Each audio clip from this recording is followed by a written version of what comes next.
শুভেন্দু অধিকারী কি বলছেন সেইটা নিয়ে পাল্টা বলাটা খুবই লজ্জার ব্যাপার, মানে প্রয়োজন পড়ে না। কারণ এই শুভেন্দু অধিকারী যখন তৃণমূলে ছিলেন তখন তিনি বলতেন স্বাধীনতার আন্দোলনে আরএসএস এর কোনো ভূমিকা নেই, তারা মুচলেখা দিয়ে সাভারকর ক্ষমা চেয়েছিল, শ্যামাপ্রসাদ মুখার্জি কলকাতা বিশ্ববিদ্যালয়ে ছাত্রদেরকে পিটিয়েছিলেন ইউনিয়ন জ্যাককে স্যালুট না করবার জন্য স্বাধীনতা সংগ্রামীদেরকে।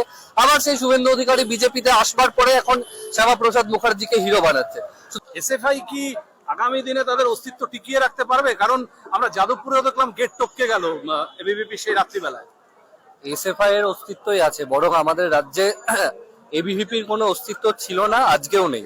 4 তারিখে বিজেপি ক্ষমতায় আসবার পর সেই বিজেপির সাহসে বলিয়ান হয়ে যুব মোর্চা, বাইরের গুন্ডা বাহিনী তাদের সাহসে বলিয়ান হয়ে এখন হচ্ছে বহিরাগত কিছু ছেলে মেয়ে তারা এবিভিপি নাম নিয়ে ক্যাম্পাসের পাঁচিল টপকানো, গেট টপকানোর চেষ্টা করছে।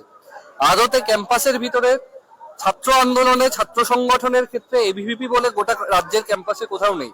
আমরা দেখলাম প্রথম দিন বাইরের কিছু লোকজন নিয়ে গিয়ে আগুন লাগিয়ে ভাঙচুর করে, পরের দিন আরো কিছু গুন্ডা বাহিনীর লোকজন নিয়ে গিয়ে এদিক ওদিক থেকে কালেক্ট করে যাদবপুর বিশ্ববিদ্যালয়ের যে এমব্লেম সেটা ভাঙচুর করা হলো।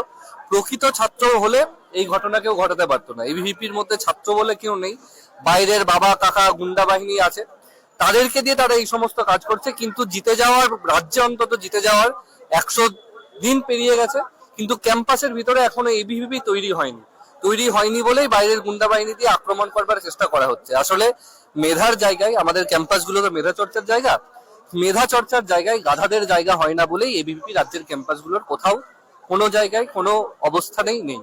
গত 4 তারিখের পর থেকে, 4 মের পর থেকে গোটা রাজ্য জুড়ে যদি লক্ষ্য করেন, খেয়াল করবেন যে একমাত্র ছাত্র সংগঠনই এসএফআই সব থেকে বেশি প্রতিরোধের রাস্তায় হেঁটেছে।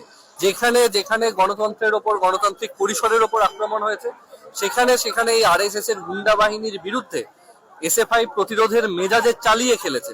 যাদবপুর বিশ্ববিদ্যালয়ের ভিতরে প্রত্যেকটা দিন এই মেজাজেই আমরা এতদিন তৃণমূলকে রুখেছি, এবং আগামী দিনে আমরা এবিভিপি কেও এভাবেই রুখবো। শুধু ক্যাম্পাসের ভিতরে নয়, ক্যাম্পাসের বাইরেও, এই রাস্তায়, সেটা প্রেসিডেন্সি হতে পারে, যাদবপুর হতে পারে, মেদিনীপুর হতে পারে, বিশ্বভারতী হতে পারে, যে কোনো ক্যাম্পাসে এবং ক্যাম্পাসের বাইরে আরএসএস গুন্ডামি করতে আসলে তাদেরকে তাদের ভাষায় উত্তর দেওয়ার জন্য ক্যাম্পাসের ছেলেমেয়েরা, শুধু এসএফআই নয়, ক্যাম্পাসের সাধারণ ছেলেমেয়েরা যারা বিজ্ঞান মনস্কতা, যুক্তি নির্ভর, প্রগতিশীলতার পক্ষে, তারা এদের বিরুদ্ধে প্রস্তুত আছে।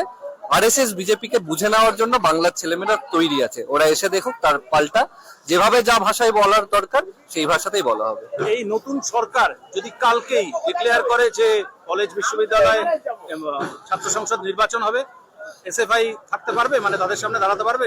এবিভিপি টিকবে না, খড়কুটোর মতো উড়ে যাবে। আর উড়ে যাবে বলে এখন ওদেরকে বলুন না, যদি ক্যাম্পাসের ভিতরে ওদের লক্ষ লক্ষ কোটি কোটি সদস্য সমর্থক থেকে থাকে, তাহলে তো ওই ক্যাম্পাসের ভিতরে তারা এমনি প্রবেশ করতে পারতো। গেট টপকে কেন ঢুকতে হচ্ছিল? যাদবপুর বিশ্ববিদ্যালয়ের যারা ছাত্রছাত্রী, যারা বামপন্থীদের ফ্ল্যাগ ফেস্টুন নিয়ে ছিল, তারা তো ক্যাম্পাসের ভিতরে ছিল। ক্যাম্পাসের বাইরে এবিভিপির পতাকা নিয়ে লোকজন ছিল। তার মানে ছাত্রছাত্রীরা ক্যাম্পাসের ভিতরে এবিভিপি কেউ করে না, তার জন্য তাদেরকে গেট টপকে ঢুকতে হচ্ছে।